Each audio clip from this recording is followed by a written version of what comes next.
All right, I get this honor because in 2007, I met Dennis Evashenk when he came to RYLA in District 6450. And Dennis was, one of those regular old high school students that ready for a little bit more leadership training in his life. And then we told him about the youth exchange program. And he came to me during RYLA and he said, I really want to know more about this program. And I said, let me introduce you to our youth exchange chair, who at that time was Julia, who was sitting very close to me at that moment. And so Dennis and Julia talked all weekend. A couple weeks later, I found myself sitting in the kitchen of an Oak Lawn Rotarian's house, convincing Dennis's mom that she needed to let him go on youth exchange because Dennis really wanted to do it. And we did. We convinced her. It was pretty tough, but we did. And in the end, Dennis, in 2008, 2009, went to Brazil, had an amazing year in youth exchange, and came back ready to give back to Rotary and his Rotary Club. And he's been a leader ever since. We're going to give him a moment to join us up here. Dennis had a little accident last week, and he's kind of messed up his knee and his back a bit, so he's moving rather slowly. And so we're going to give him a chance to get up here. You're going to sit on the chair. So I want you to welcome Dennis because he's had an amazing Rotary experience and a little bit to share with you.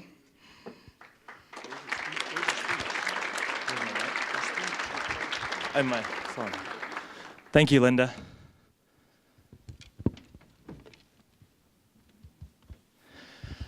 Well, we're going to travel back in time a little bit and go to 2007 when I attended RYLA. So just by a show of hands, who has sponsored someone to attend RYLA? That's awesome. Give a round of applause for that, please.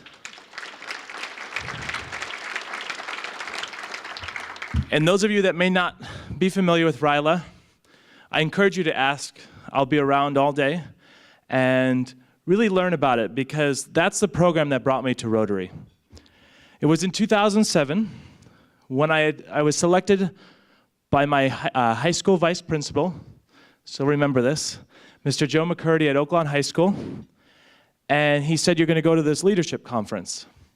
And I was like, okay. And so they shared some details with me, and when they shared the details with me, I said, oh, that doesn't sound that interesting. Why? Because they said it was going to be an outdoor adventurous activity. And I'm not the outdoor type. And so I said, well, you know what? I need a new experience. I'll do it. It'll be fun. I'll meet new people from other schools. It'll be a good opportunity. And so I had attended RYLA, met a lot of great people who are in this room still today, a lot of great committee members that are on the committee with me now, and one of the individuals that started RYLA in our district here, Brian Anderson.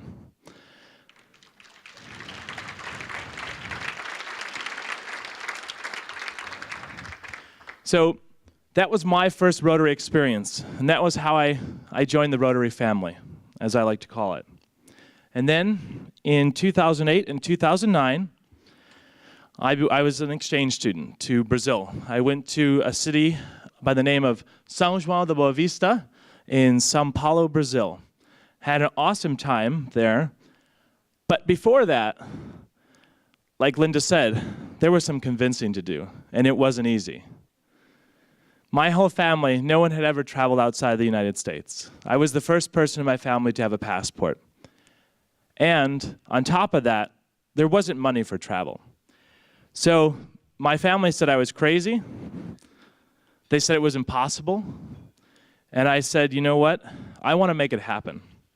So at that point, I said to myself, how am I going to make this happen? Now, things were moving very quickly at this point because the RYLA program happens in October. And just a couple months, a few weeks later maybe, the interviews and the process for applying to be an exchange student starts right away. And so things move very rapidly. Like Linda said, we had a few meetings and jumped right into things and convinced my family that this was the right thing for me. I was getting bored at school, frankly. And this was a great opportunity for me to see things in a different light. And so I was able to do it, and today there's this buzzword we all use, crowdfunding. It's huge. And that's what helped me get to Brazil. On top of the scholarships with Rotary, support from my friends, family members, working a few extra jobs to make it happen, that was how I was able to be an exchange student. And so I was in District 4590, and I had wonderful experiences, things that I've never experienced here. I was sharing last night with some of the individuals in the after party there about my first time in a helicopter.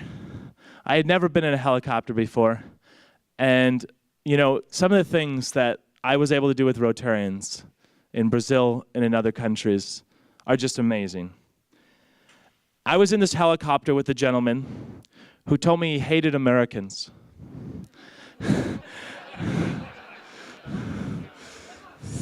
He tells me this as we're mid-flight. I thought to myself, how do I respond to that? All right, I just crossed my fingers, and you know what? If it's time, it's time. But then he jumped back at me, and he said, you know what, I like you. I said, okay, why is that? He's like, because you were willing to learn Portuguese.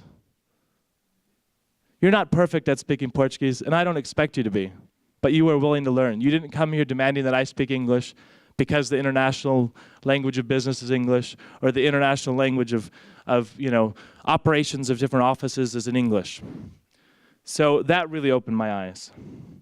So for those of you who may be traveling to Brazil for the convention, I definitely recommend having some great food there. And one thing that I love is picanha. Ask for the cut of picanha. You will not be without a great meal. It is wonderful food, and there's lots of things to enjoy in Brazil. And so most recently, I've been a part of Rotaract. And within Rotaract, I've also had opportunities to be in other countries. And I studied abroad in college. I went to DePaul University, just graduated last year. And I studied in Mexico City. And I had some great time, sharing some great time with Frank Devlin, the past Rotary International president, and had wonderful, wonderful fellow members of the Rotaract Club there in Mexico City, where they made me an honorary member.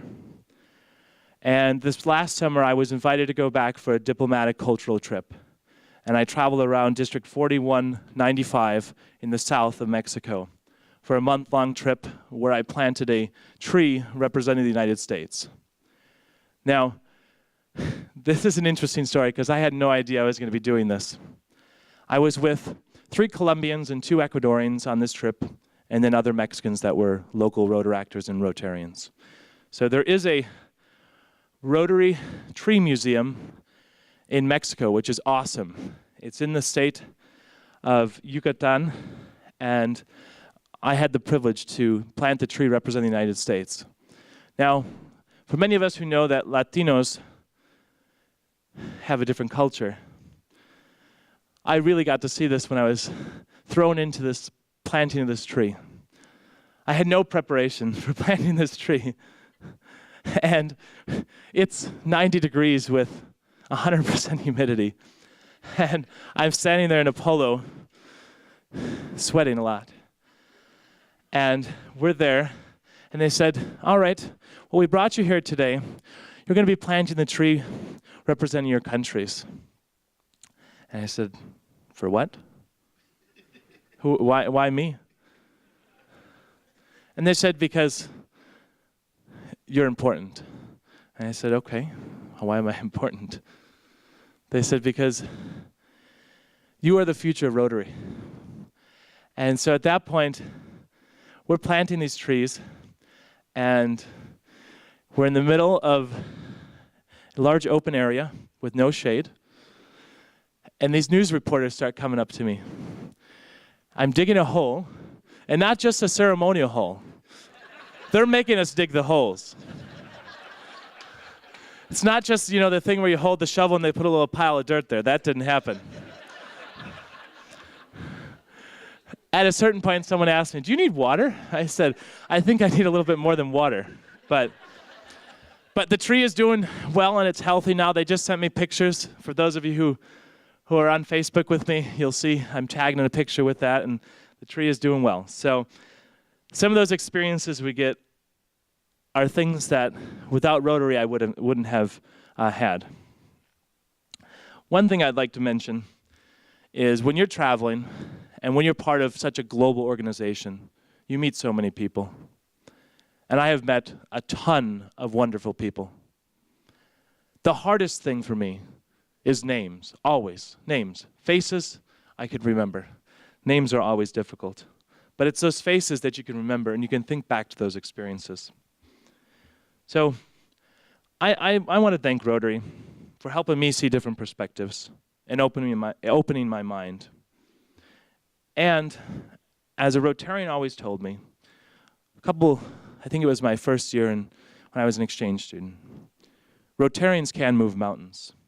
You just have to give them a reason to. Thank you.